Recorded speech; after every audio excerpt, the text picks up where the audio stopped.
to go ahead and just, say, I missed that. Can you repeat it or clarify or whatever? So thank you all again for joining us. So today we're going to start by reviewing the history and purpose of the critical area law.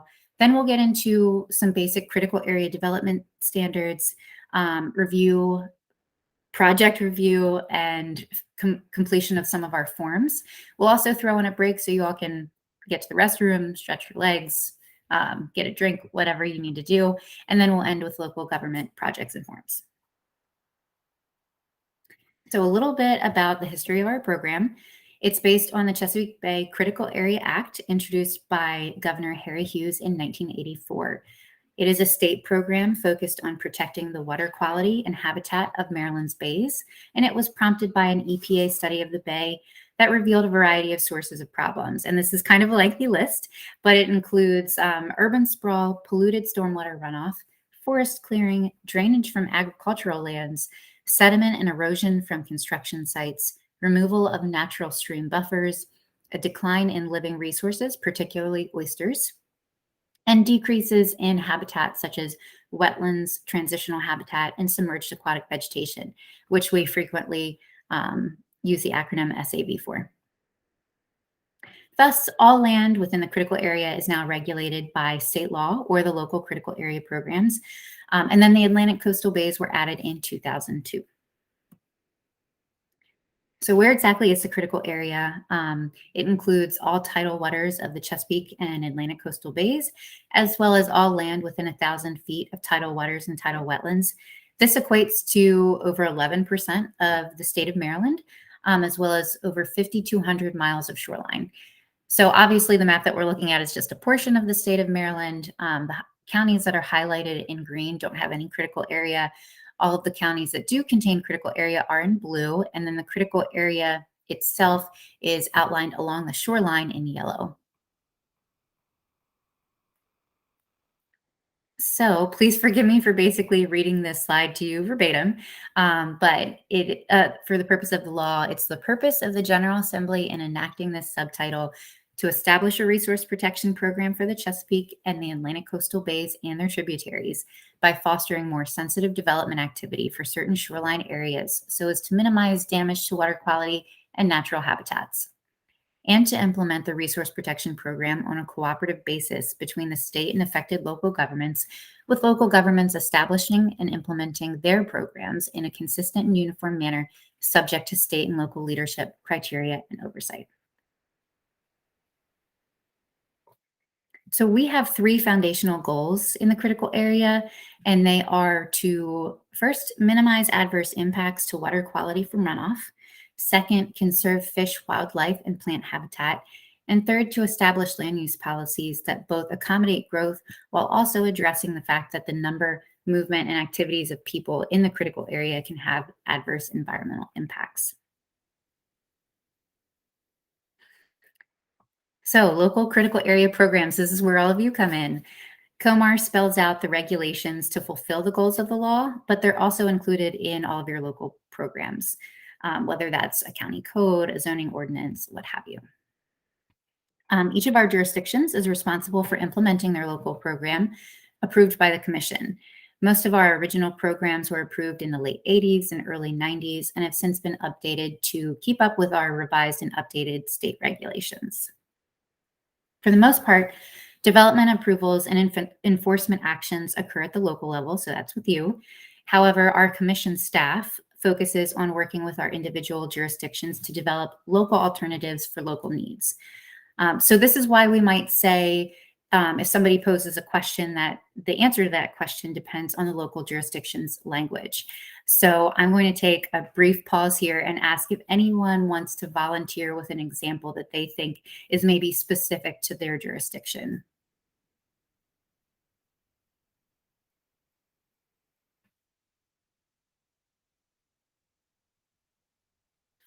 Sounds like maybe not. Whoops, just fast forwarded way too much.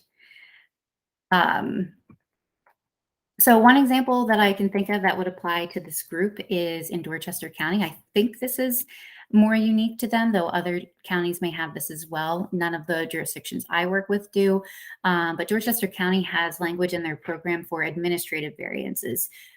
They do regular variances too, but administrative variances is a little bit of a shorter and simpler process. And it's to handle more minor and routine activities.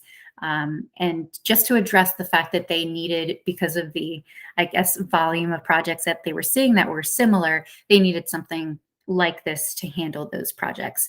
And then in 2017, Dorchester County had a comp review, and it included language to revise their administrative variances. And that basically allowed exact or in-kind replacement in the buffer modified areas to be exempt from the administrative process entirely. So again, that was unique to them. It was based on the local needs at the time. So that's just one example of how we might handle your local needs. So the law requires full compliance with state regulations, even if they haven't yet been adopted in a local program. Our state regulations are the minimum standards. And if there's a conflict between the state standards say and what the local standards say, whichever of the stricter provisions that's the one that applies. Of course, the local government staff coordinates with our commission staff. And right now we have a total of 5 natural resource planners and 2 circuit riders, as well as 2 regional program chiefs, an executive director, a science advisor, a mapping coordinator, and other support staff. Although several of our planners right now are out on parental leave. So there's been a little bit of a baby boom. So what are the rules for development in the critical area? We have 3 classifications or designations for land in the critical area. These were mapped as part of the original critical area program and developed for each county and are based on the characteristics of the existing development. Other areas with development standards include forest and developed woodlands, habitat protection areas, and the buffer. So we'll get into each of those individually next. First up are intensely developed areas, or what we call IDA. These are covered by COMAR 27010203. And they generally occur within cities, towns, and other growth areas with little natural habitat. So one example is Baltimore City. In IDAs, the intensity of the development is regulated by the underlying zoning. And the most important development standard for IDAs relates to stormwater. So water quality must be improved by 10% from pre-development loads for each project. In the IDA, there are no forest clearing limits, but cleared forests should be replaced in order to meet the critical area goal of no net loss of forest. And then additionally, if a site is in the buffer or if there are other habitat protection areas or HBAs that may be impacted, the development must meet the standards that apply specifically to those buffers or HBAs. Next up, we have limited development areas or LDA, covered by COMAR 27010204. LDAs are characterized by more residential and commercial areas of moderate intensity, as well as some commercial and institutional uses and a variety of habitat. Like the IDA, density in the LDA is regulated by the underlying zoning. However, there are limits to the amount of lot coverage that can be built on a site, as well as the amount of forest that can be cleared. So those standards did not apply in the IDA, but they do in the LDA. Generally, lot coverage is limited to 15% of the area of LDA on a site, and clearing is usually limited to 20% with a 1-to-1 mitigation requirement. In some cases, it can be exceeded, going up to even 30%, and then mitigation also increases to 1.5-to-1, and that's for the entire clearing, not just like the difference between the 20% and the 30%. Just like in the IDA, development on, pretend I didn't say that. Development on steep slopes is prohibited, and development standards related to the buffer and other HBAs also apply. And then one thing to note is that for small grandfathered lots that existed before the critical area program, lot coverage can go over 15%, but we'll get into more detail about grandfathering shortly. So our final designation is resource conservation areas, also known as RCA. They're covered in COMAR 27010205. They're characterized by farms, forests, wetlands, fields, open spaces, and low density development. Development in the RCA is limited to single-family residential at 1 house per 20 acres, as well as to certain uses such as agriculture, forestry, and fisheries. And generally, new commercial, industrial, institutional, those kind of uses are not permitted in the RCA. The same LDA lot coverage, forest clearing, mitigation, and steep slope standards apply to the RCA, as do the development standards for the buffer and other habitat protection areas. So moving on to forest and developed woodlands, they are covered in COMAR 27, 01, 02, 04. We have a goal of no net loss in the critical area. So we really want to see everything replaced. In the IDA, like we already covered, there is not a clearing limit exactly, but some jurisdictions have incorporated them, but not all. However, we do encourage programs to enhance and protect forest and developed woodlands for their IDAs anyway. And of course, as we previously mentioned, there are clearing limits for development in the LDA and RCA. We'll go over them in more detail later in the presentation, but I think we're already familiar with this general concept of there being a 20% clearing limit with it replaced at a 1-to-1 ratio. So now grandfathering, it's covered by COMAR 27, 01, 02, 07. Basically, we have grandfathering provisions for parcels or lots that were created prior to the law, recorded before December 1st, 1985, or the local program approval. So these lots and parcels can still be developed with a single family dwelling, but they also must comply to the maximum extent possible, and critical area development standards still apply to new development. So I'm going to go ahead and stop sharing my screen and turn it over to Mike and get into habitat protection areas. Thank you very much, Alex. Appreciate the very thorough beginning to our presentation.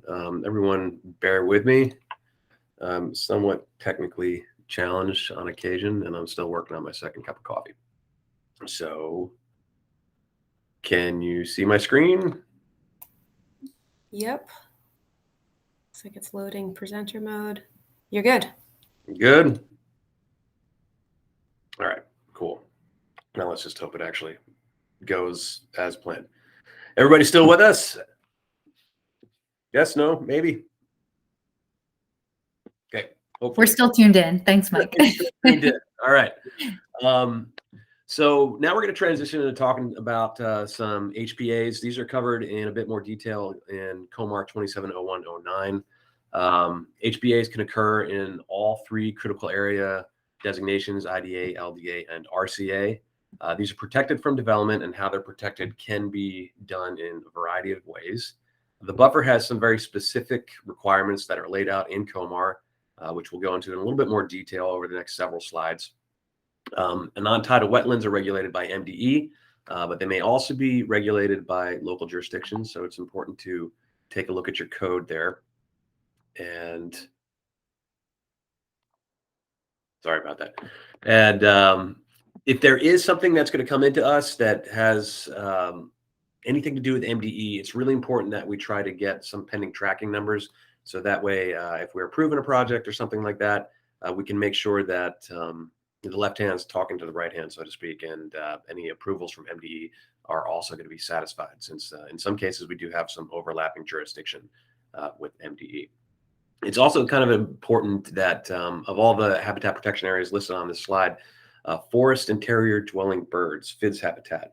There are some very specific guidelines and recommendations that have to do with FIDS habitat if you're looking at the development impacts to the habitat. So very important to call these out on site plans and to just coordinate with someone in our office in terms of what's allowed and what kind of mitigation you might have to follow for that.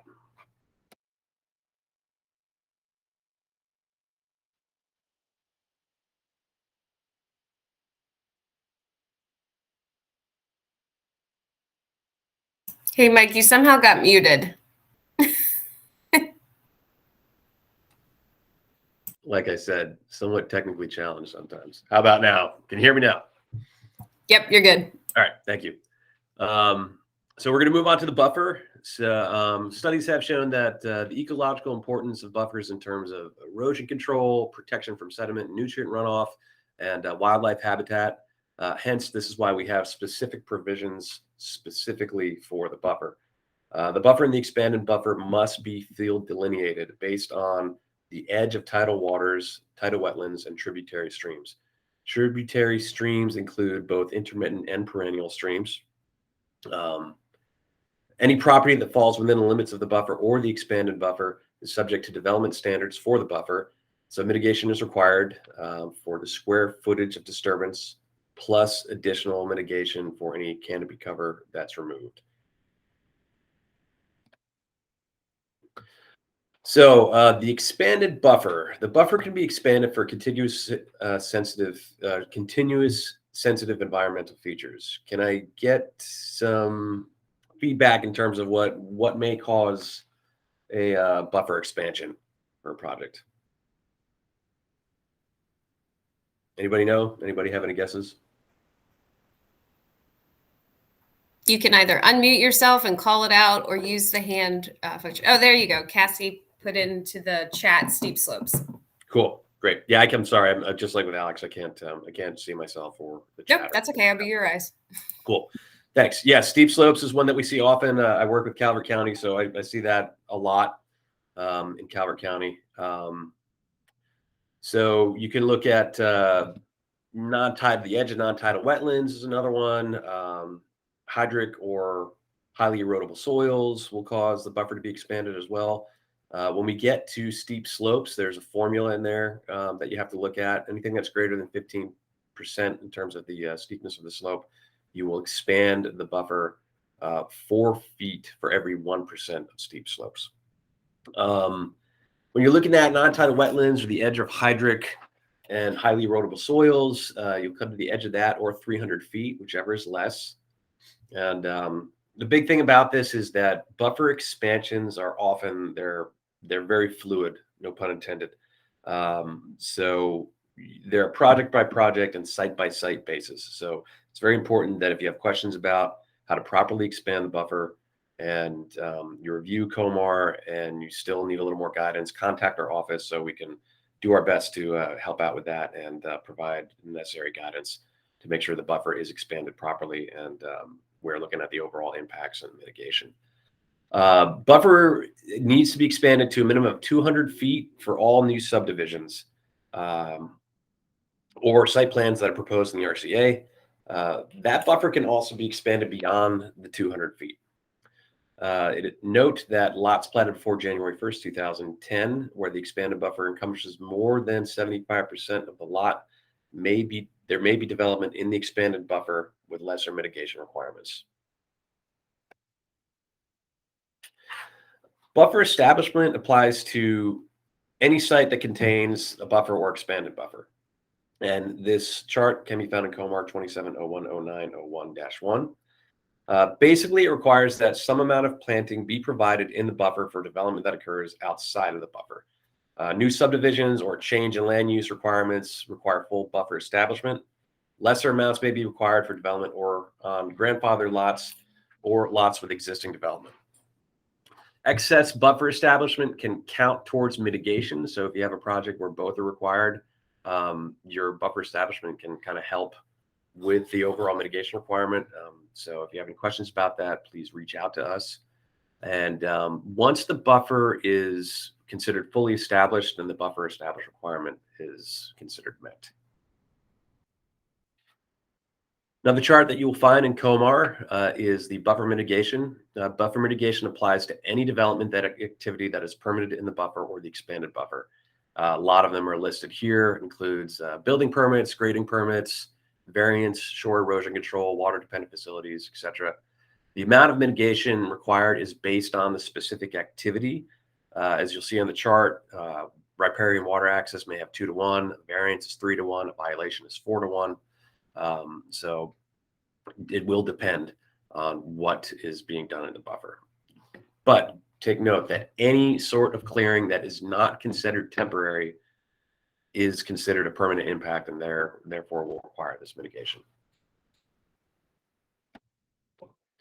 Touching on buffer management areas, which is COMAR 27010901-8. These have a variety of different names to them. Buffer management area, modified buffer area, buffer exemption area, special buffer area. They all kind of mean the same thing. This is where local jurisdiction may request an exemption on certain portions of the critical area buffer from the established buffer requirements where it can be sufficiently demonstrated that the existing pattern of residential, industrial, commercial, or recreational development prevents the buffer from fulfilling its function. This example here is from Queen Anne's County. The red line indicates the BMA. The blue line is a shoreline. The green line represents wetlands. Typically, buffer development standards that you'll find in COMAR will not apply to BMA. However, if an exemption is requested, then a local jurisdiction has to propose some other measure for achieving the water quality and habitat protection objectives of the critical area law. Setbacks are always something that's part of BMA. Typically, they're between 25 and 50 feet, and no development is permitted within that setback.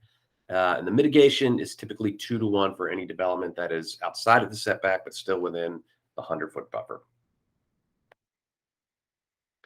Now we're going to look at some project review and how to review plans based on various development standards.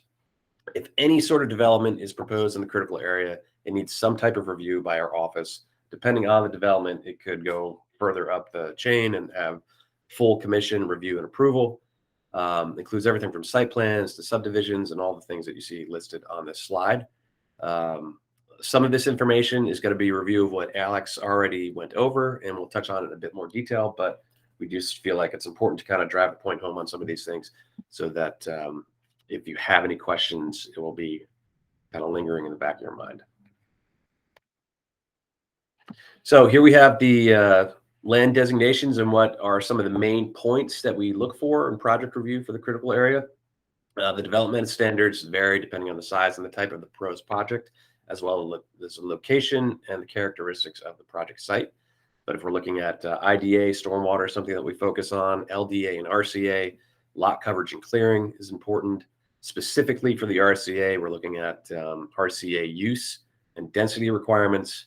And then we're going to need something about mitigation if there's a disturbance proposed in the buffer or if there's any forest and developed wooded clearing. Okay, so looking at residential projects in the IDA and stormwater management. Residential projects that involve an impervious surface less than 250 square feet are exempt from the 10% pollution reduction rule requirement. Though it's recommended the applicant still tries to satisfy something by planting trees or shrubs to compensate for site impacts and excess stormwater. If the project disturbs between 250 and 5,000 square feet, phosphorus reduction rule is triggered. There are various non-structural stormwater best managed practices that can be put into effect on site to help fulfill the requirements. Rain gardens, pervious pavers, swales, submerged gravel wetlands. There's a whole bunch of them. Usually, sometimes you can just plant some trees and shrubs, and that will also satisfy the requirement.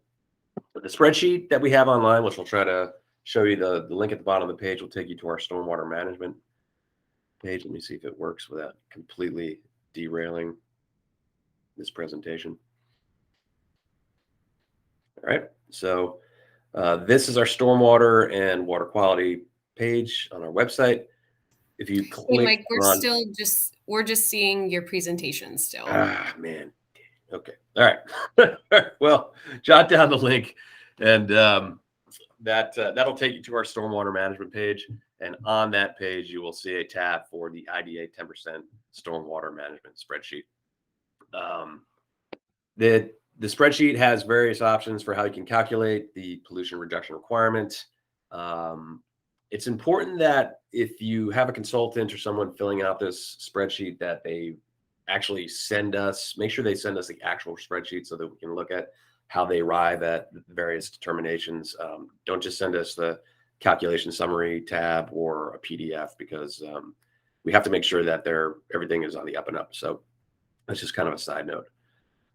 If you are looking at using plantings to try to satisfy some of the requirements, the standards may be changing in the future, but typically a minimum of 3 trees or 9 shrubs could be planted for every 100 square feet of proposed development. And the overall development guideline is that you can have for 2 pounds of phosphorus reduction on 1 acre of planted, you should have about 400 trees per acre. But again, that may be changing, so keep close eye on that as time goes on. Projects with over 5,000 square feet of disturbance must have an approved stormwater management plan that complies with environmental site design and as required by a local stormwater management code. I was talking a lot on that. Are there any questions for like stormwater management in the IDA and the ESD spreadsheet? All right, moving on. Looking at residential projects in the LDA and the RCA, lot coverage is a big thing that we're going to look at. Lot coverage is considered any man-made surface, including structures, parking areas, roads, driveways, stairs, walkways. Also includes any areas covered by gravel, stone, oyster shells, pavers, porous concrete, or any man-made material. I know sometimes there could be some debate about whether like a gravel driveway would count toward lot coverage. It does. It does not include mulch pads, decks that are constructed in a way that will allow water to pass freely through them, and fences or walls that are less than 1 foot wide or not constructed with a footer, or walkways and stairs in the buffer that provide access to a pier.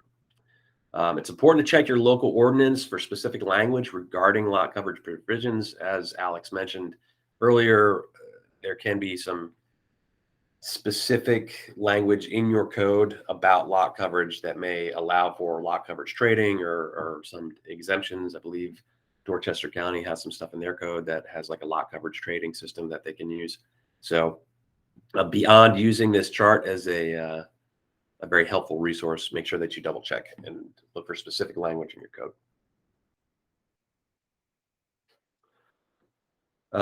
As we look at residential projects in the LDA and the RCA and touch on forest and woodland clearing limits, reforestation is required for all clearing.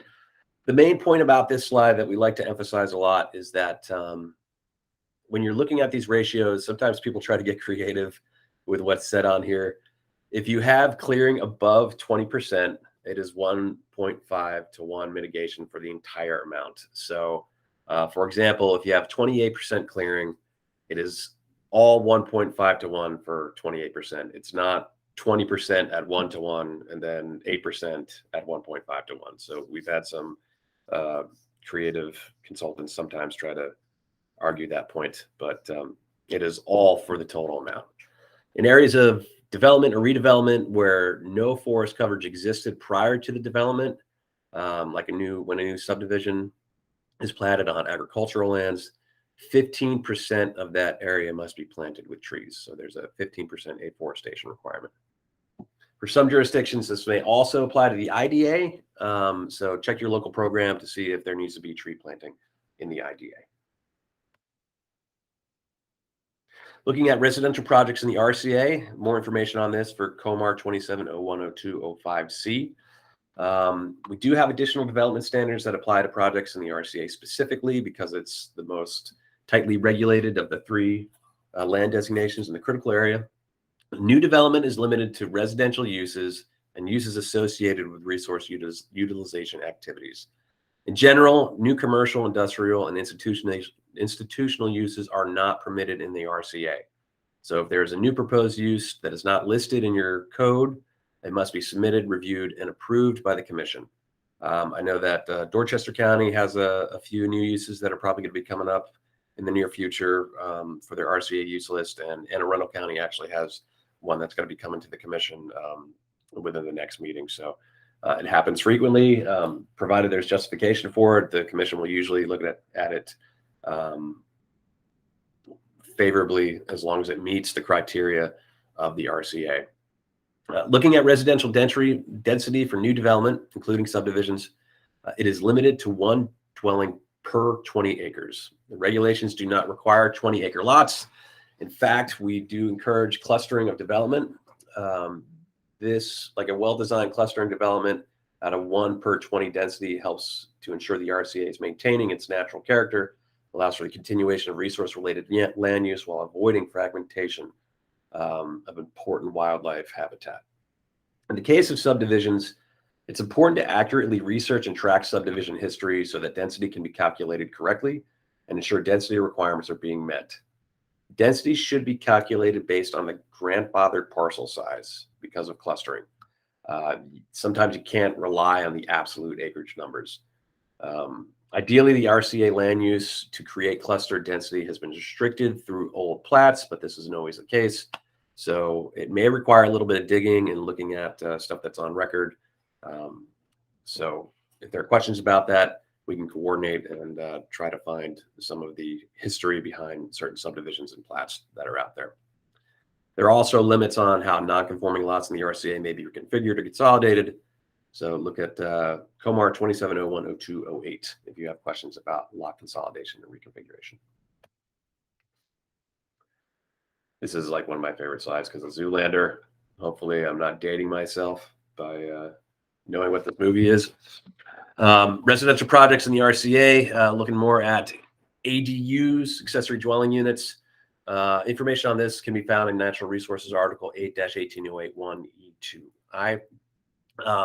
This is an opt-in provision that's typically found in the supplemental use standard of a local code. So check to see if this applies to your jurisdiction or not. There are various provisions and restrictions that will apply to accessory dwelling units, which are listed here, such as being served by the same sewage system as primary unit. It's within 100 feet of the primary unit and doesn't exceed 900 square feet. So just double check your code to see if this will apply. Looking at intrafamily transfers, we see these in a lot of different jurisdictions. I know they apply in Dorchester. A lot may have this provision in their program in order to facilitate, or a jurisdiction may have this provision in their program to facilitate intrafamily transfers. It's an opt-in program. Eligible parcels must be on record March 1st, 1986 in Chesapeake Bay Critical Area or June 1st, 2002 for Atlantic Coastal Bays. These can only go to an immediate family member, which is defined as a father, mother, son, daughter, grandfather, grandmother, grandson, granddaughter, or sibling. The addition of sibling is somewhat new to language. These apply to a parcel that is at least 7 acres and at most 12 acres, and that means it can be subdivided into 2 lots. The parcel is at least 12 acres or at the most 60 acres, it can be subdivided into 3 lots. All of this information should be stated on the final plat. It just requires a little bit more thorough review. Coordinate with us if you have an interfamily transfer so we can make sure everything we need is on that and we don't have to have the consultant and the property owner have 10 different renditions of a site plan to get all the information that's required. So Susan is going to touch on buffer management plans in a little bit more detail. Excuse me. Can I ask you a quick question? Sure. So on the interfamily transfer, so if the parcel was created prior to that date in 1986, then the interfamily transfer regulations do not apply. Correct. Okay. Correct. Yeah, 99% of the time. There may be a very slight variation of it. I believe I just looked at a case in Dorchester County that's kind of an anomaly, and but 99.9% of the time, yes, that is the case. It will not qualify to be eligible for an IFT if it is not on record before March 1st, 1986. If you have any questions about that, again, just reach out to someone in our office and we can hash it out. So again, looking at buffer management plans, Susan's going to go on to this in the next part of the presentation. Buffer management plans required for any project that involves buffer establishment or mitigation for disturbance in the buffer. There's a whole list of various reasons why we would need a buffer management plan that's on this slide. It is not required for maintenance on existing grass, lawns, or for gardens. We do get that question sometimes in the office. So little stuff like that will not require a BMP. And with that, I will stop flapping my gums and thank you. If you have any more questions, please reach out to one of us, and I will hand it over to Susan. Thanks. All right, thank you for that, Mike. Just need a moment or two to pull up my presentation. Yep, that's it. All right, great. Start here. All right, so welcome everyone to session 2 of critical area training. This session will focus on project submittals, and more specifically, we will discuss the project notification form, site plans, and buffer management plans.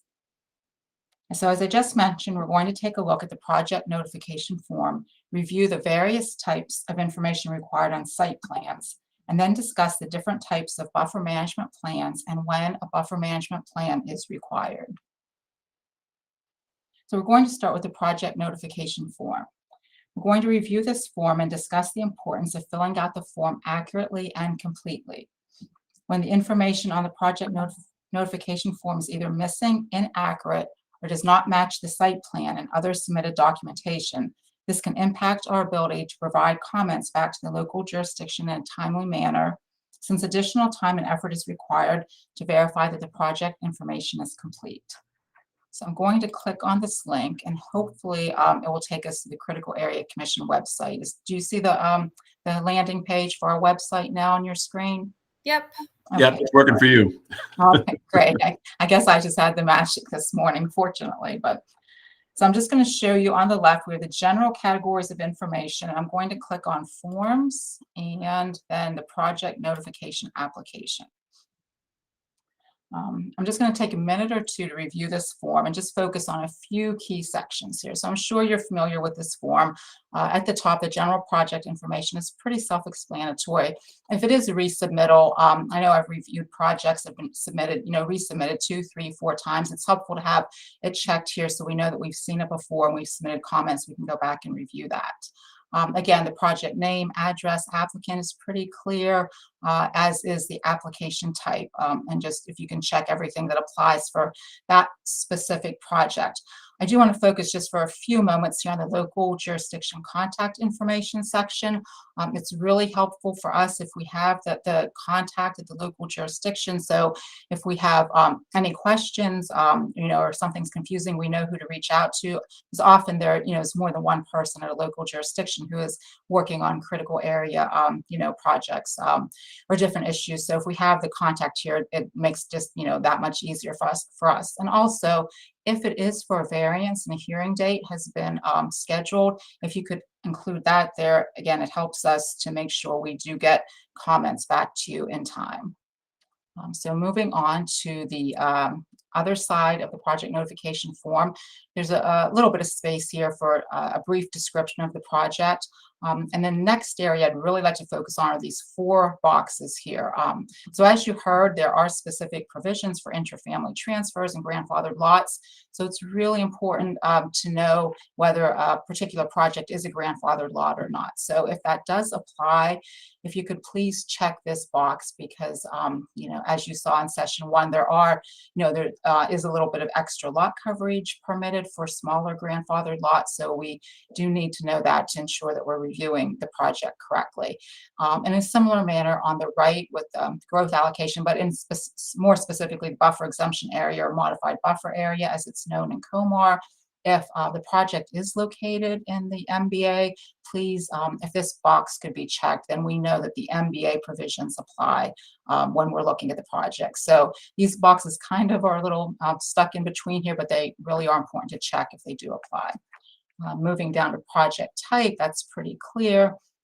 In the site inventory section here, this is where I'd like to really focus on the accuracy to make sure it's really filled out completely and accurately because, knowing the existing created and removed woodland or developed forest or developed woodland is necessary to accurately calculate the percentage of proposed clearing. And similarly, existing, new, removed, and total proposed lot coverage is required to correctly calculate the lot coverage and to ensure it meets the lot coverage limits when it's in the LDA and RCA. And I also wanted to just focus on making sure that the information is accurate, but also that it matches the information on the submitted site plan and any other documents that are submitted for a project, whether it's a stormwater management report or buffer management plan. So the accuracy and making sure everything is consistent with all the submitted documentation is really helpful. And again, it helps us to provide comments to you, to provide accurate and timely comments. And then the last section here, variance information, that is pretty clear also. So if it is a variance, if there's buffer disturbance or non-buffer disturbance, and then any clearing in the buffer, and then the proposed mitigation. So I'm going to go back to the presentation, which I hope you can see right now. So that was a pretty quick review of the project notification form. Excuse me. And I just want to reiterate again that accurate and complete information helps us to help you and to provide a comprehensive review and comments back to you. So we're going to move on to site plans now. So even something as minor as a building permit should be reviewed using a site plan. A site plan, including the site plan notes, is the graphic representation of a project. A site plan can be fairly simple, such as one based on a boundary lot survey for a building permit, or it could be more complex based on engineered plans. But you should be able to identify the following types of information.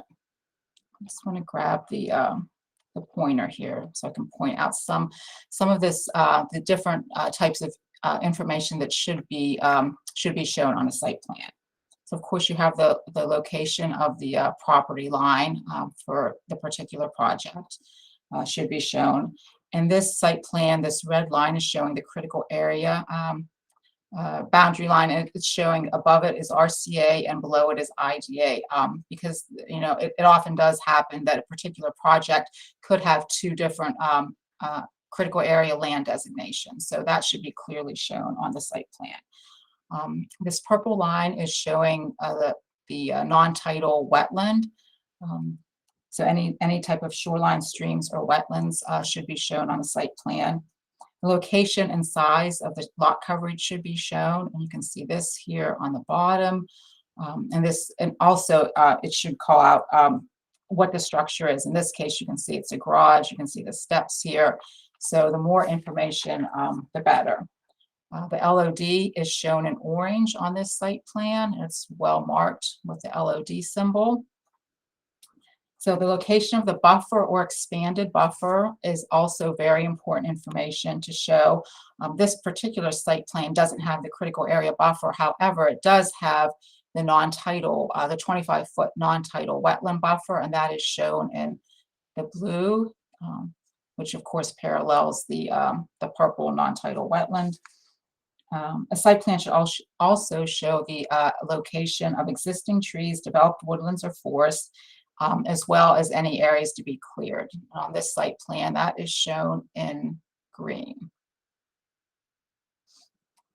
A site plan should also show any existing easements, and on this particular one, you can see two, a conservation easement 1 and conservation easement 2. If there are any existing or proposed sewage reserve areas, those should be shown. Any areas of FIDS habitat or other HBAS, other habitat protection areas should be shown on the site plan, and also any proposed stormwater management facility. So on this site plan, it's shown on the pink here alongside the proposed structures. So to summarize, the site plan is the graphic representation of proposed development. The site plan should show existing and proposed conditions, and it should include all relevant information, including the types of information we just discussed. In addition, the site plan notes are an integral part of a site plan. We didn't show it on this slide because it already has a lot of information. It's just difficult to include everything on one slide. As discussed earlier, the information on the site plan including the site area, proposed lot coverage, proposed clearing, stormwater management, should match the information on the project notification form.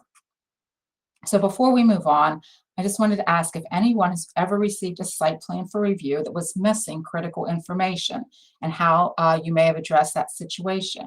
Or does anyone have any stories regarding an interesting or unusual site plan that they have reviewed in the past?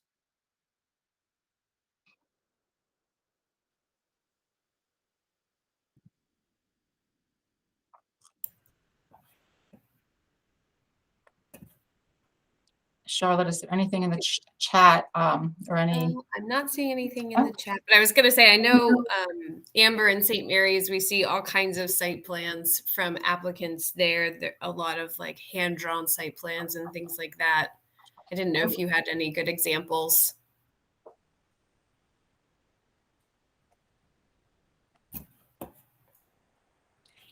Well, if anyone doesn't have anything to share, I just would give a few possible answers. If you do receive a site plan that's missing critical information, you could reach out to the applicant and or the consultant and request a revised site plan that includes the missing information.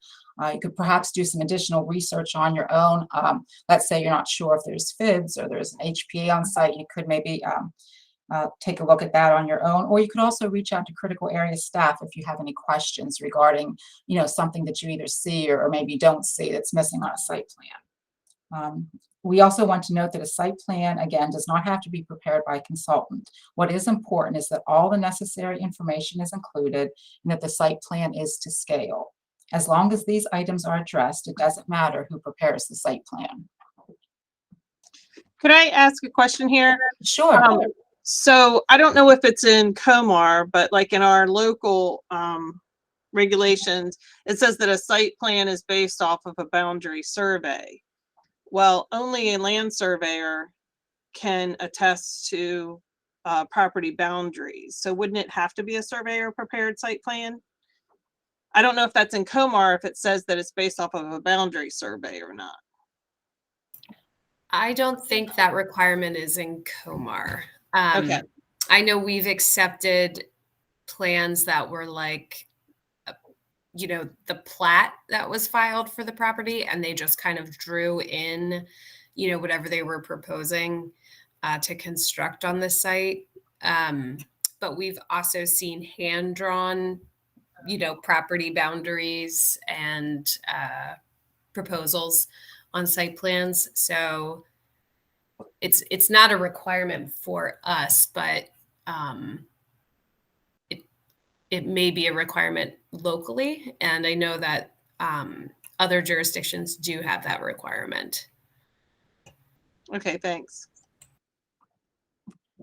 Are there any other questions before we move on? Right. Thank you for that question, that answer, Charlotte. So we're going to now move on to buffer management plans. And this is a slide that you saw in session 1 with Mike. So a buffer management plan is required for any project that involves buffer establishment or requires mitigation for buffer disturbance. Buffer establishment is planting in the buffer for development elsewhere on the property. This table is included, the buffer establishment table also that you saw in session 1 is included in Comar, and it lists the buffer establishment requirements and which are based on type of development activity.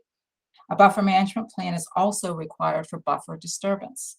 Buffer disturbance may result from activities such as development or redevelopment, grading, erosion and sediment control, shoreline erosion control, installation of a septic system and drain field, or operation of a water-related facility. A buffer management plan is not required for maintenance of existing grass, lawn, or for gardening. There are very specific standards for the number and amounts of plants required and the size of plants, trees, and shrubs in a buffer management plan. There are also requirements for maintenance and survivability and protection and inspection by local government. A buffer management plan is also required when a subdivision is proposed on lands that will remain in agricultural use for some time after the subdivision is approved. However, the implementation of the plan may be delayed until the land is developed. There are three types of buffer management plans. A simplified buffer management plan is required for activities that are limited in scope and intensity, such as construction of a 3-foot wide path to a pier, manually removing invasive vegetation, or cutting a tree that is in imminent danger of falling and causing damage. For a simplified BMP, an applicant is required to provide a brief narrative of the activity, the proposed mitigation, the proposed planting date, and the signature of the party responsible for the proposed activity and for ensuring the survival of the plantings.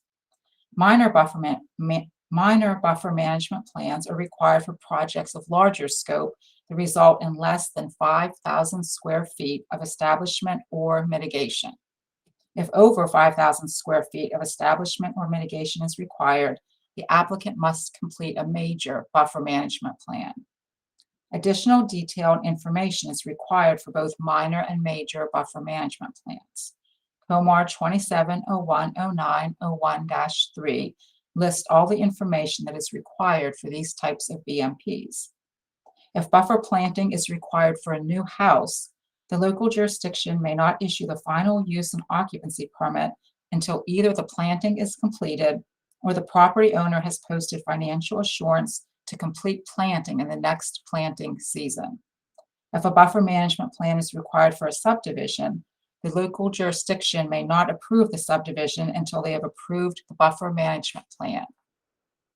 So the Green Book for the Buffer is a great resource as you work with an applicant to create a buffer management plan that best suits the requirements of the project and the site. So once again, I'm going to navigate to the Critical Area Commission website. And I want to show you where you can access this resource. So it's right here on the landing page. On the upper right is the Green Book for the Buffer. Let's take a few seconds for it to load. I'm not going to obviously go through this entire book, but again, it's a really great resource. I'm just going to scroll down to the table of contents and just show you what type of information you can find in the Green Book. So you have an overview of the critical area program. Then Chapter 2 has specific information about the critical area buffer. Chapter 3 goes over the regulations for the buffer. Chapter 4 could be very useful because it gives a lot of information about measuring the critical area buffer, especially the expansion for the various reasons that were discussed in session 1, like steep slopes, highly erodible soils, hydric soils. This is often, a topic of questions or confusion. So this is Chapter 4 is a great resource to take a look at that. Chapter 5 has the buffer management plans we just mentioned, the simplified, minor, and major. And then Chapter 6 is also a really great resource. It has over 20 different specific buffer garden plans. These include the numbers and types and spacing and arrangement of plants for these various types of gardens. So if a homeowner has some specific interests like hummingbirds, fall gardens, wildflower gardens, this chapter gives a lot of really great ideas for various gardens. So again, the Green Book is a great resource and very easy to access on our website. So this slide includes the information that should be included on a planting plan.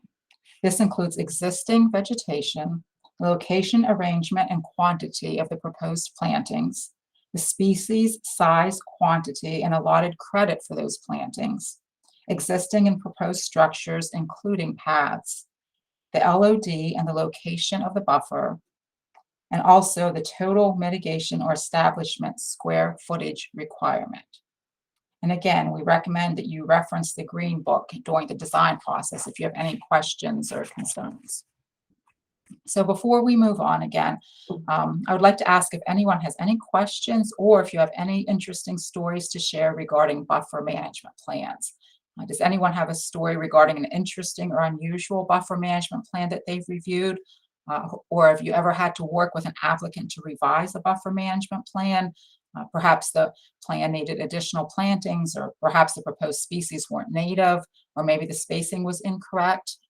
So does anyone have anything they'd like to share about buffer management plans or any questions about what we've reviewed?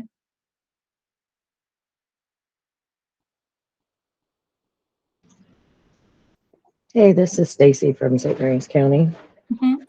I know I'm working on a rather detailed buffer management plan right now, and I know I emailed Annie, I want to say late last week, and asked her about a certain tree if it was a native species, and she just went above and beyond to find out, and went to some of her resources to figure out if it was actually a native tree or not.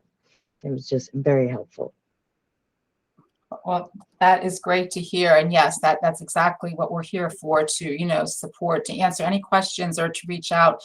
Often for questions like that, we reach out to Claudia Jones, our science advisor, and she, is a wealth of information. And I'm sure Annie had access to lots, the other resources too, whether the Green Book, and also the U.S. Fish and Wildlife Service has a publication on native species, which you can access also through our website. So yeah, it's great to hear that went well, and that Annie provided such great follow-up and feedback. So again, if anyone has any questions, it's always a great option to reach out to your planner here at the Critical Area Office, and we'll do our best to get answers to any questions that you have. Does anyone else have any questions, concerns, stories? So Susan, Cassie wrote into the chat, can the buffer management plan be created by the homeowner, or does a professional landscaper or other type of qualified professional have to create it? Yeah, a buffer management plan can be created by the homeowner as long as it meets all the requirements, whether it's the simple or minor or major. It can definitely be prepared by a homeowner. And again, with the resources that are available, like the Green Book and the other resources, with the native species, the U.S. Fish and Wildlife Native Species publication, it's definitely possible to do that, yes. And I don't know, Charlotte, do you have any additional information or anything else you wanted to add to that? Or No, I would just say that the Green Book actually has example kind of planting plans for buffers. I can't recall if they actually go so far as to provide like the spacing details, but that's pretty standard. And just adding a note, to one of those plans that you would meet standard spacing would meet, the requirements for on our end. yeah, that's a great idea also, definitely. Does anybody else have any stories, any questions?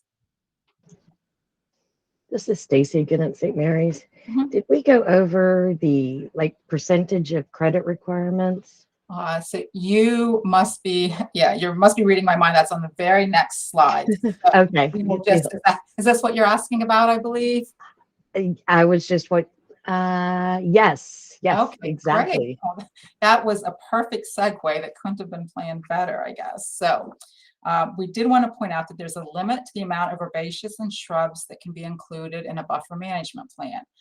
This table is taken from COMAR, and it shows the maximum credit allowed for various types of vegetation.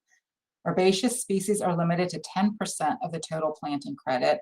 Small shrubs are limited to 20%, and large shrubs are limited to 30% of the total planting credit.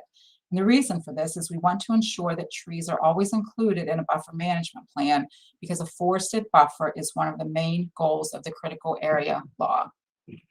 So I don't know if this answers your question. There are also several other tables in COMAR, depending upon the size of the mitigation requirement. There's a certain stock size that can be used. Like you can use some smaller stock size when you have a larger area. So those tables are also included in COMAR. So I don't know if anyone has any follow-up questions on the planting credit, and what mix is good to see in a buffer management plan.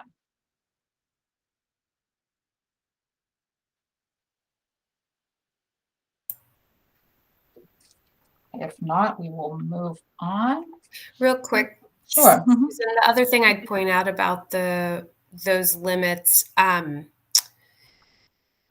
if there are site conditions that would lend themselves to exceeding the limits for large shrub, small shrub, and herbaceous, we can look at that with the local jurisdiction. Sometimes there's the canopy coverage is pretty extensive, and so using more shrub and herbaceous just makes more sense. Sometimes the soils are really sandy and there's not a lot of tree options, in those locations. Sometimes the buffer is almost basically like a beach. So, there are certain situations where these limits can be exceeded. So working with your critical area planner in our office, we usually bring in Claudia Jones, who's our science advisor, to help us, accommodate situations like that. So that's always something to keep in mind if you're having problems meeting these based on the site conditions. That is great advice, and thank you, Charlotte. Yes, for following up with that, because it is true that sometimes site conditions are just so difficult that planting trees may be very, very problematic. So, like I said, based on Claudia's expertise and some communication between our offices, then there are alternatives to that. So thank you. So finally, this last slide includes links to the forms and publications we've discussed, along with some additional resources. As noted during this presentation, many of these resources can be accessed by going directly to the Critical Area website. And here is the U.S. Fish and Wildlife Native Plant publication I just mentioned, and like I said, there are a few other resources. So there's a wealth of information that can be found on our website, and I encourage you to access it whenever you need to. So at this point, I'm going to stop sharing my screen and see, and turn this training over to Annie.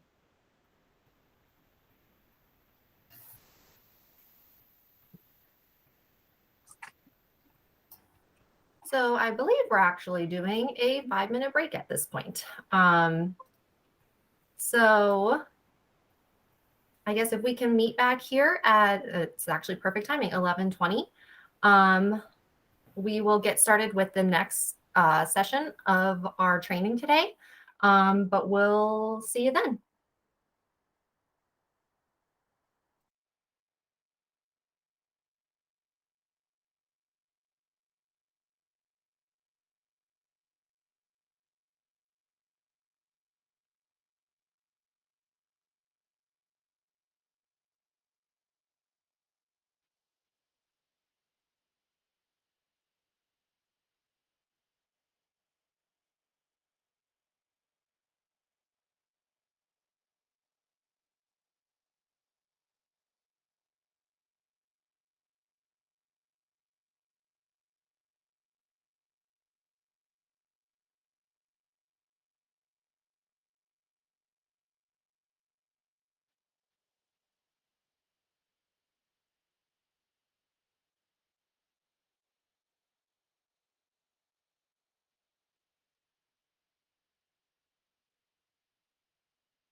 All right. Well, hopefully everyone got a chance to stand up and stretch and top off your coffee or grab a snack or something. But I'm going to go ahead and get started with the next part of our presentations this morning. Let's see if this works. There we go. All right, so we will now delve into the coordinated review process for local government projects. So first, we'll define what a local government project is. We'll review the various project types, including projects of local significance, major development projects, and conditional approval projects. And we'll also describe the review process for each of those types. So what is a local development project? It's development or land disturbing activities that are sponsored by a county and are proposed on county-owned or private land. All local government projects require review for compliance with local critical area regulations. The type of review depends on the scope of the project. If no land is being disturbed or if only existing structures are being impacted, our office does not need to see it. Projects that result in minor land disturbance, also known as projects of local significance, require staff level review with a consistency report. Projects that result in major land disturbance or are not consistent with the local critical area program require full commission review. So projects of local significance include development that is minor in scale, has environmental impacts that are confined to a specific parcel or immediate area, is consistent with the local critical area program, and does not meet the definition of major development as in COMAR or in your code. So projects of local significance are reviewed by commission staff through a consistency report. It's up to the local jurisdiction to determine if a project is consistent with the local program. And by submitting a consistency report to critical area staff for review, it is our understanding that the project is already consistent with the program. So I will now turn it over to Charlotte to walk through the consistency report itself. So let's see. Thanks, Annie. Downloading. Awesome. Okay, great. Okay, so as Annie said, local jurisdictions must submit projects of local significance to commission staff with verification that the project is consistent with their local critical area program. So these projects would include any project done by a local jurisdiction on land owned by that jurisdiction or on privately owned land. The consistency report form may be used by local jurisdictions to streamline their submittal of these projects. As you see, the consistency report requests just basic information regarding the project, such as the name, the location, and the critical area designation. The project data section is where you, the local jurisdiction, are verifying that the project is consistent with your critical area program. The project must meet the vegetation clearing and lot coverage limits for its critical area designation. If there's vegetation cleared, adequate mitigation must be provided. If the project is located in the IDA, it must meet the critical area 10% pollutant reduction requirement. And the lower half of this section is where you address whether or not the project meets the habitat protection area requirements in the local critical area program. This would include impacts to the critical area buffer for water-dependent uses only. As noted on the form, impacts to the buffer for non-water-dependent uses may require a conditional approval, which Annie and I will be covering later in this presentation. However, commission staff have determined that some minor impacts to the buffer for non-water-dependent uses may be reviewed under a consistency report. Therefore, we recommend early coordination with commission staff in order to make this determination. Local projects must also submit a request to the Department of Natural Resources, Wildlife, and Heritage Service for review of all other habitat protection areas. If other HBAs are found on site, the local jurisdiction must meet all development criteria recommended by Wildlife and Heritage Service for that habitat protection area. If FIDS habitat is found on site and there will be impacts to that habitat from the proposed local project, the project may be bumped into a conditional approval. Again, early coordination with commission staff is recommended, as well as early review by Wildlife and Heritage Service. The consistency report form should be signed by the local planner who is submitting the project for review by commission staff. After that planner has reviewed the project themselves and verified the information is correct and the project is consistent with the local critical area program. This form should not be signed by a consultant. The consistency report form should be submitted along with site plans, including planting plans, buffer management plans, and stormwater plans, as well as the Wildlife and Heritage Service letter to our Critical Area Commission admin email. This form can also be found on our website. All right, great. Thanks, Charlotte.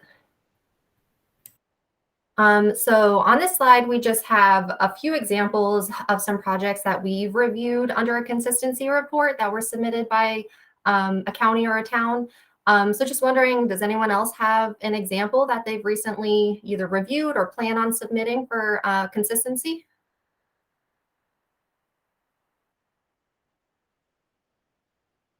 Anyone? Anyone?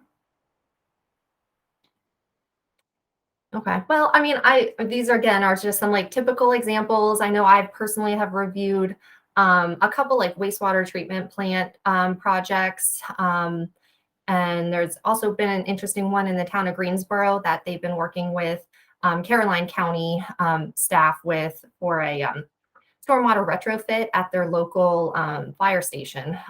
So it's been a fun project to look at because it incorporates a lot of different components with stormwater management, but also invasive removal. So it's just interesting.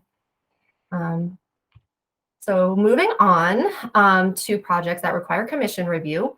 There are two types of local projects that require full commission review: major development projects and conditional approval projects. We'll go into more detail in a few slides, but to sum up, major development projects are large projects that are consistent with the county's critical area program, but will result in significant impacts in the critical area. Conditional approval projects are those that are not consistent with the criteria and requirements outlined in the county's critical area program. So any project that requires full commission review, including major development and conditional approval projects, must submit the information and materials listed in the local project checklist, which is posted on our website. But I will now hand it over to Charlotte again to review the components of the checklist. Thanks, Annie. So as Annie said, this checklist can be used for local projects submitted to the commission for full commission approval. So that is basically a step above the consistency report submittal that we just discussed. This checklist provides very specific, detailed instructions on exactly what is needed for a submittal of a local project that will come before the commission. This would be either a conditional approval or a project of major significance, as well as how to submit that information to us. The biggest thing I want to point out here is the public notice requirement, because this is usually what delays these projects coming to the commission, if anything does. So public notice is required for any project requiring approval by the full critical area commission. So either a conditional approval or a project of major significance. Public notice must be published for 1 business day in a local newspaper and must provide at least 14 days for public comment from the date of that notice being published. And signage must be posted on the site of the project from the day the public notice is published in the newspaper until the project comes to the commission for approval. So in order to have 14 days of comment period available to the public, the newspaper notice needs to be published, 2 to 3 weeks out from the date of the commission meeting.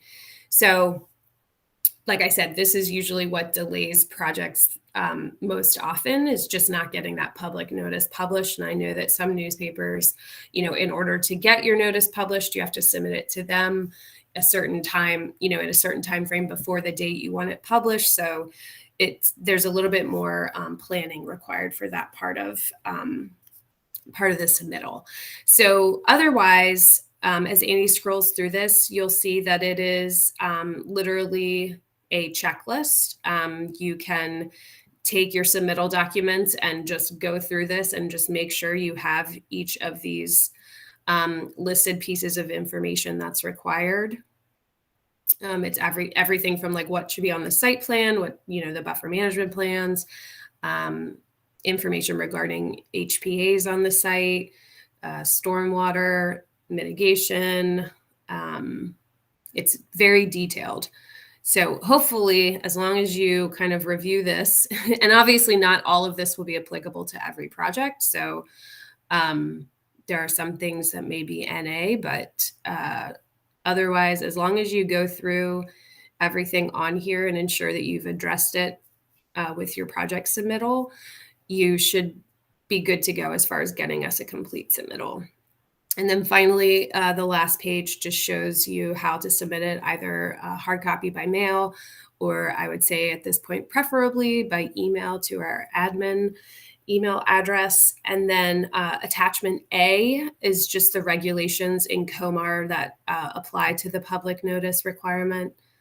And then attachment B is a list of our commission meeting dates and then the submittal deadline to be on the agenda for that commission meeting. And then finally, there's a planting agreement that should be submitted that basically verifies, that the mitigation for the project will occur.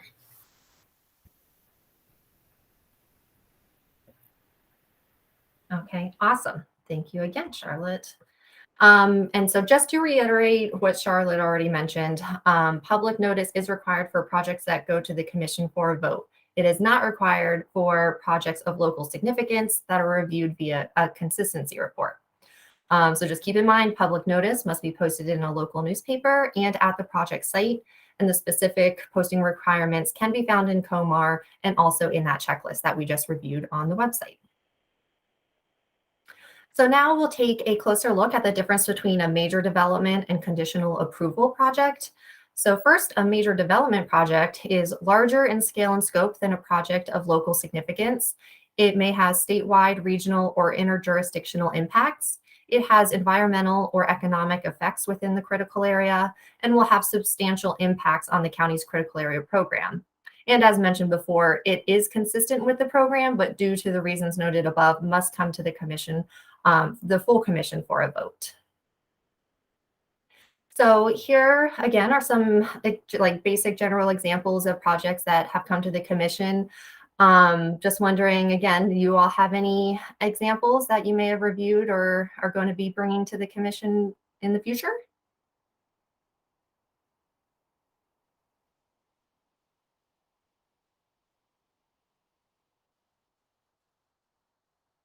Okay. Yeah, I mean, it's like, again, some other examples that I've dealt with has been like intersection and like bridge expansions and highway work. I know we saw one last year, I think it was a elementary school addition. So they were expanding like the kindergarten wing. So I think that was in Anne Arundel County. So the county had to come to the commission for review and approval. Yeah, so Annie, I do one quick example. I know in Wicomico County, I think Cassie's here. They are working with Susan right now on a conditional approval for a middle high school renovation. Gotcha. Sorry, my dog is barking now. She's been quiet all morning.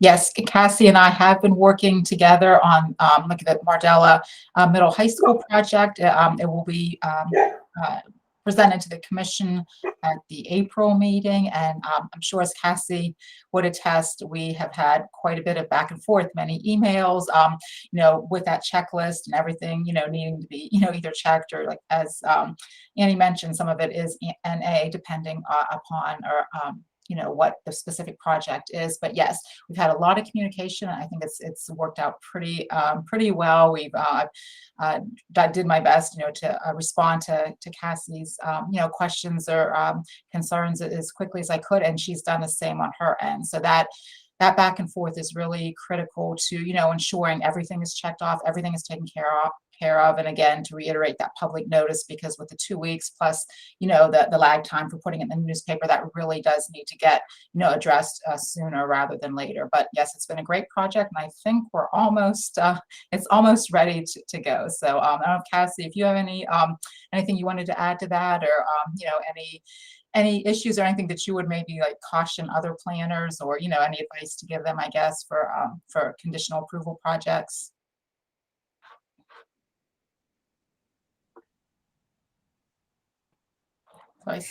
She wrote in the chat that it has been a good project. Communication between critical area and the developer has been very important. So Awesome. Definitely Yeah, second that. that's great to hear. I'm glad to hear all the, like the back and forth and the coordination, because I know that's definitely key when it comes to these major development and conditional approval projects in particular. So that's actually a good segue into this next section, which is the conditional approval projects. So what that type of project means is that if a state or local agency proposes development within the critical area that does not meet the applicable development standards, the agency may seek conditional approval from the commission. The conditional approval process for local governments is similar to the variance process for private residents. There's certain criteria that a project or program must have in order to qualify to be considered for conditional approval by the commission, which are listed in the conditional approval form that Charlotte will now walk us through. But I do just want to also point out that this form is in addition to the information and materials required in that local project checklist that we just went through. But now, as I'm bringing up the conditional approval form, I'll hand it back over to Charlotte. thanks, Annie. Yes, as Annie said, this the conditional approval process is basically like one extra step for a project that requires full commission approval. And a conditional approval is required for any local project that is not consistent with the local critical area program. So basically, it can't fall under the consistency report, because as we discussed previously, that's basically the local jurisdiction signing off and saying, yes, this project meets our critical area program. So if for some reason it doesn't, that's when it gets kicked into a conditional approval request. So this might include a project that is over the allowable lot coverage limit, or proposes to clear more than the allowed vegetation clearing limit, or proposes to impact any of the habitat protection areas listed in COMAR. A conditional approval from the commission allows the local jurisdiction to complete the project, provided specific criteria are met. These criteria are laid out in COMAR 27020601, and this form was created based on those criteria. So the first question, B1, basically asks what specific features of the site prohibit the project from meeting all of the critical area requirements. So this might include an explanation that the majority of the site is within the buffer and impacts to the buffer would then be unavoidable, or that the site is currently over its lot coverage limit and overall lot coverage might be reduced, but the site will still be over its lot coverage limit after redevelopment.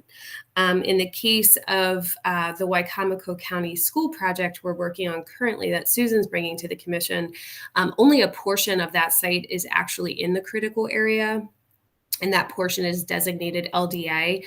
So the project itself is basically going to completely revamp the entire school and surrounding areas, and most importantly is going to provide better egress and ingress for buses and car drop off and things of that nature. And so that's the portion of the project that's impacting the critical area. So it's that portion of the site that is within the LDA is going to be over its allowable limit, but it's needed for, basically traffic safety reasons.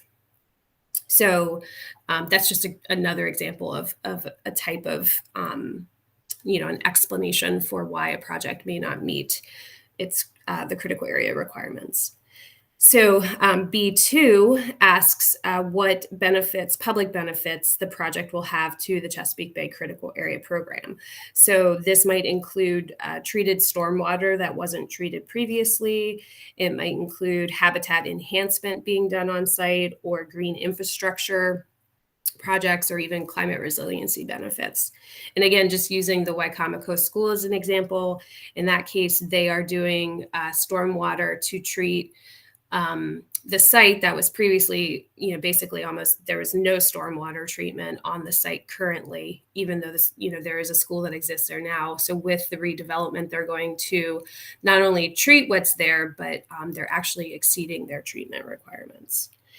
And then B3 just asks you to explain the ways that the project is otherwise consistent with the local critical area program. So this might be that the project is meeting the lot coverage limit, but it's impacting the buffer, or it might meet the vegetation clearing limits and won't impact any habitat protection areas, but it is going to be over the lot coverage limit.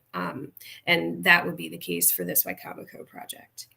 So then going down to C1, this asks you to explain why a literal enforcement of the local program would prevent the project from moving forward.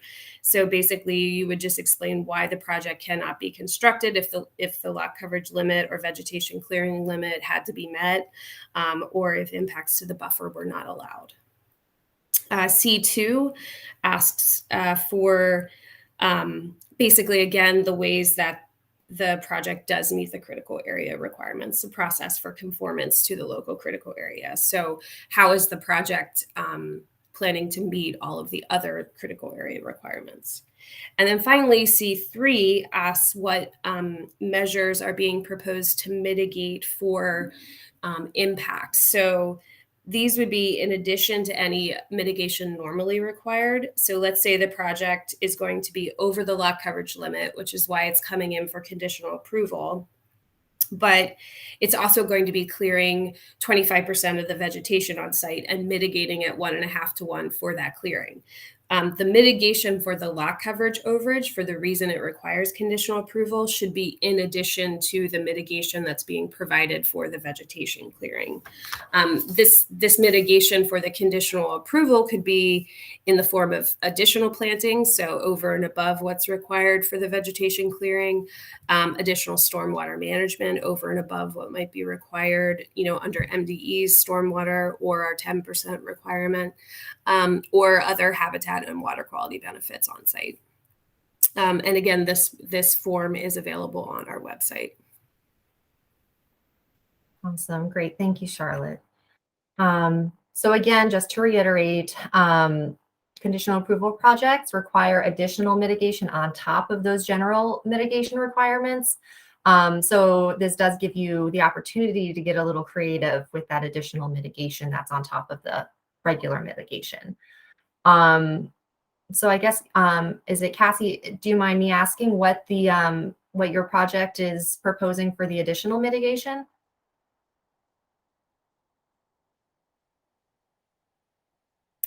She's been using the chat because of her mute issue. So, And maybe since I've been communicating so much with Cassie on this project too, I guess Charlotte, I think, mentioned too, they're providing additional stormwater management that goes, well above and beyond what is required on site.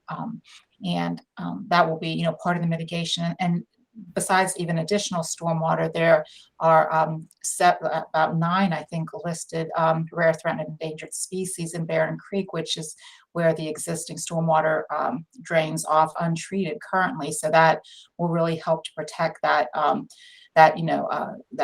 sensitive habitat. So those that's amongst the mitigation that will be provided for exceeding the lot coverage limit. And also, as Charlotte pointed out, it will be meeting all the other requirements for development in the LDA. Okay, very cool. Awesome. Does anyone else have any other examples of a project that they've brought through under conditional approval?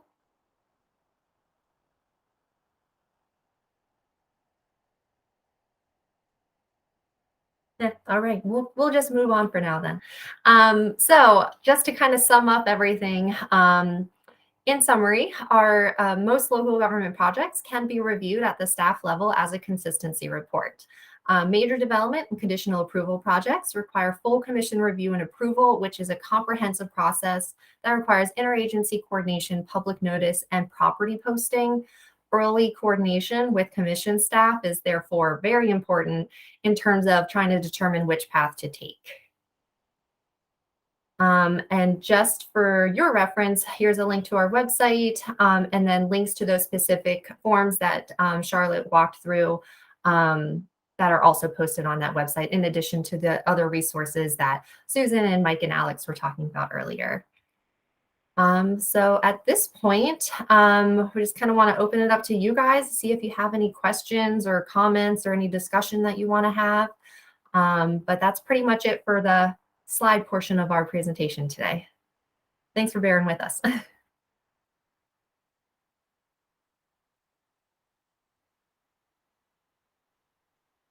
If you all would rather type questions into the chat, feel free to do that. We can read those out and answer them for you.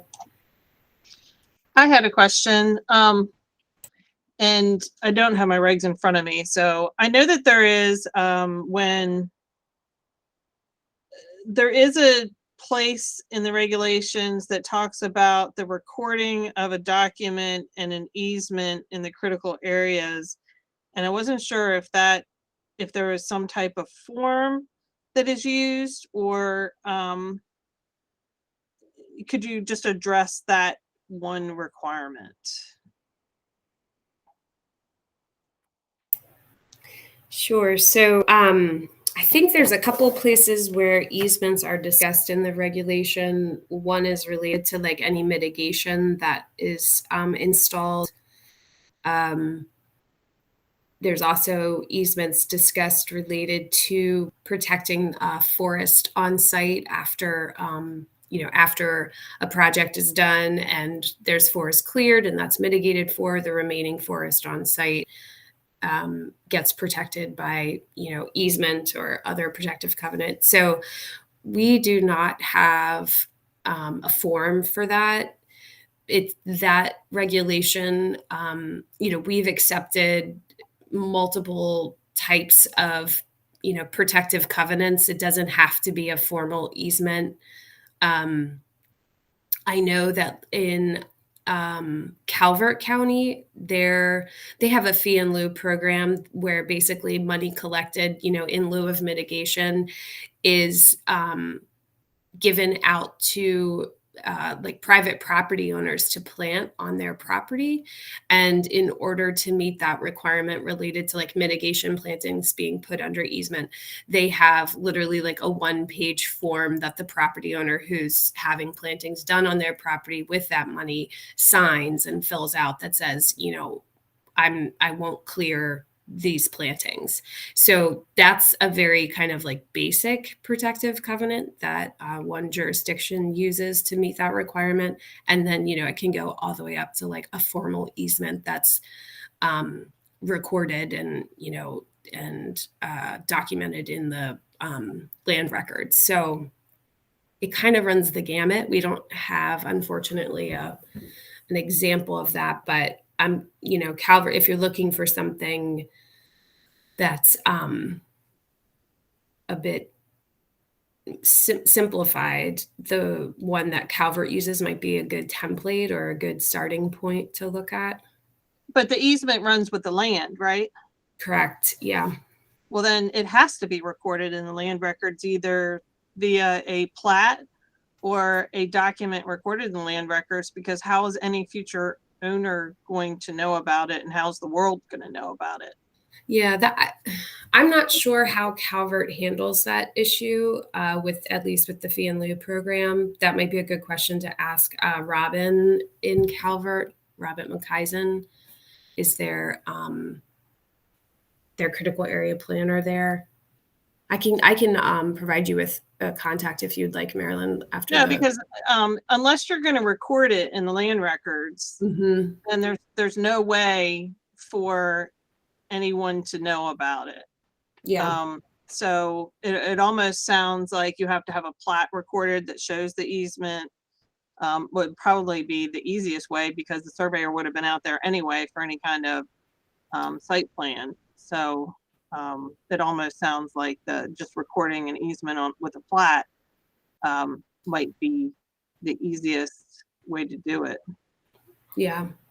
I know we've also, you know, sometimes it's something as simple as like a note on the plat that just, and, you know, it's not necessarily an entirely new document, I guess. But that, again, is recorded with the land records, obviously.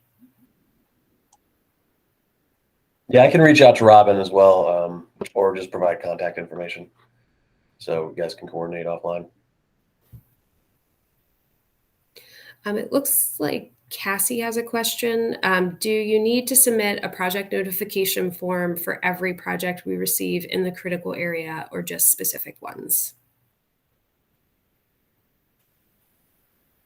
Alex, do you want to handle that one? I think it was your part of the presentation that covered what gets submitted to us and what doesn't. Could be wrong though. Sorry, I didn't realize that I had not unmuted myself. I was chatting. That wasn't part of my Yeah, that project was for me. Oh, sorry, Mike. Go ahead. Yeah, so just going back to the slide, project review slide. I guess let me share my screen again real quick.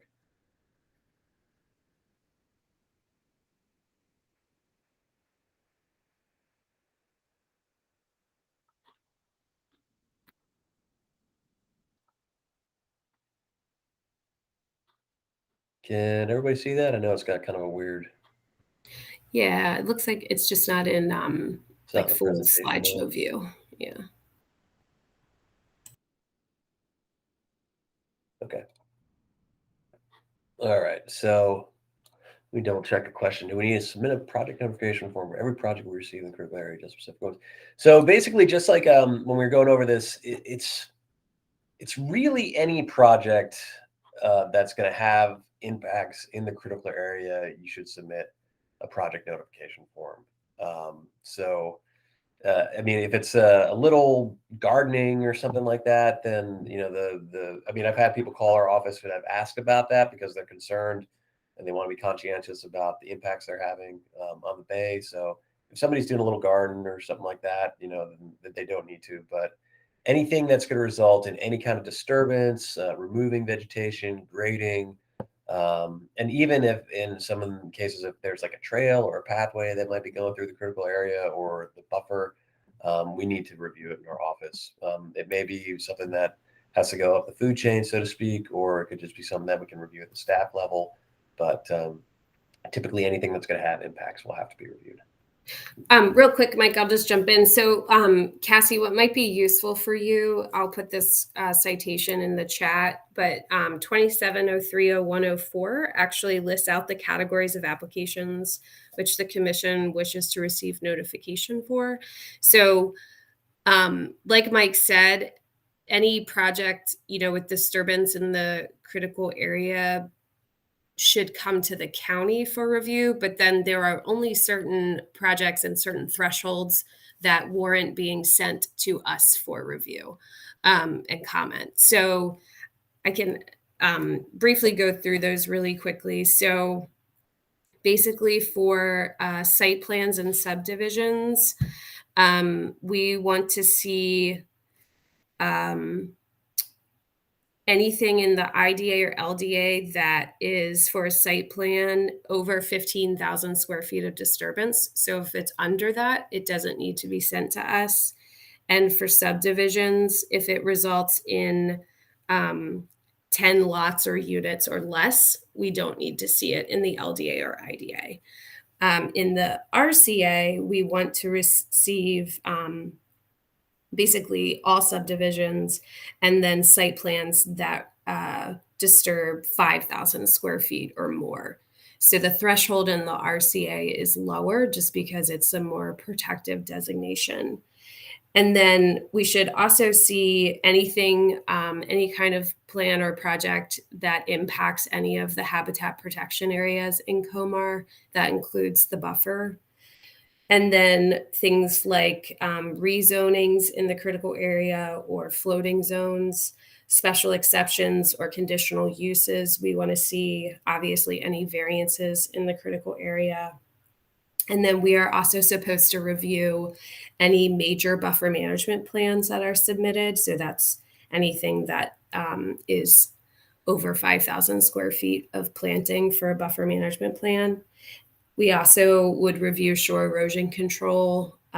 You all are probably have gotten emails and comments from our staff coordinated with MDE on the shore erosion control applications in your jurisdictions. And then we also, I think hopefully most of you are aware, we recently updated our regulations to include renewable energy project regulations. So that has also been added to the notification list. So major and minor solar energy generating systems, we would like to see those projects also. So again, I will put in the chat the COMA reference that lists all of that, but that's the maybe not so short list. On your minor solar projects, what are you calling a minor solar project? Yep, so that's anything that generates 2 megawatts or less. And what's your current turnaround time for review from your office? It should be 2 weeks for a project. If there are delays, let me know. We can work on that. And if you have like a fast turnaround, if you let our planners know that, we can usually accommodate. We do our best.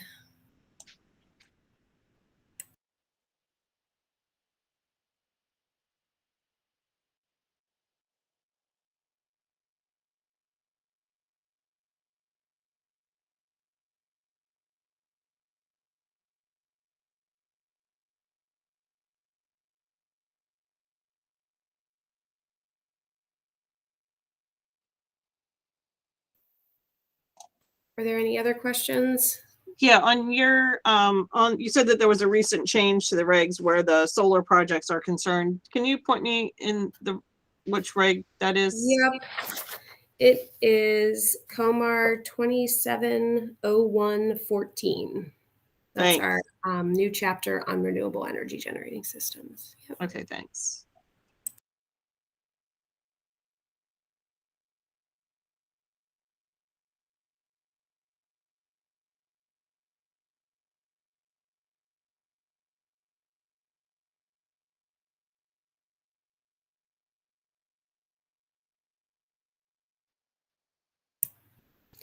Any other questions or comments?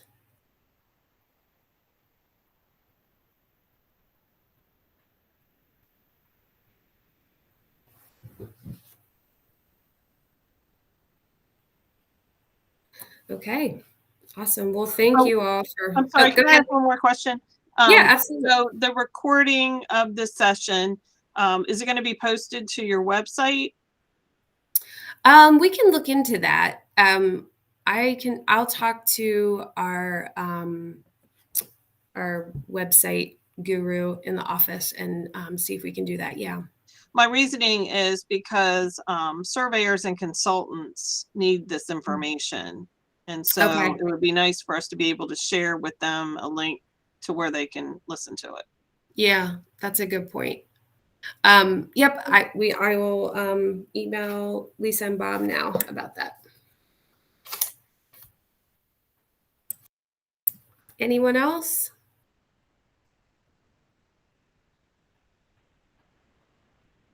Okay, awesome. Well, thank you all for joining us today. We appreciate it. Hopefully it was not too boring. Yes, thank you everyone for joining us. Thank you.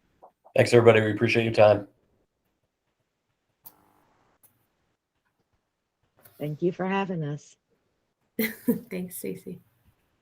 Have a good one, guys.